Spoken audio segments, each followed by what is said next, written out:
بسم اللہ الرحمن الرحیم۔ سعودی عرب کی حکومت محمد بن سلمان کی قیادت میں اسلام سے کوسوں دور جا رہی ہیں اور اسلام کے مطابق فیصلے کرنے اور تبلیغ کرنے پر علماء کرام اور ججوں کو جیلوں میں منتقل کیا جا رہا ہے، ان کو گرفتار کر کے ان پر تشدد کیے جا رہے ہیں۔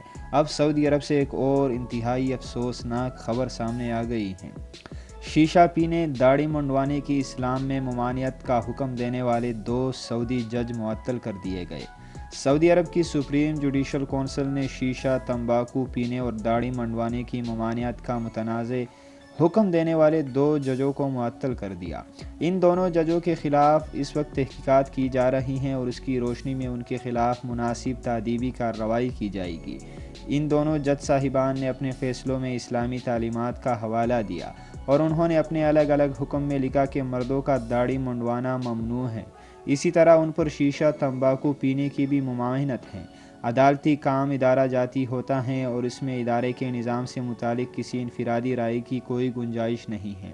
سعودی عرب کا نظام انصاف، قانون سازی، اصولوں اور فیصلوں پر مبنی ہے اور یہ انفرادی نوعیت کے فیصلوں کو مسترد کرتا ہے، اور اس فیصلوں کی تناظر میں ان 2 ججوں کو معطل کر دیا گیا اور ان کے خلاف انکوائری بٹھا دی گئی۔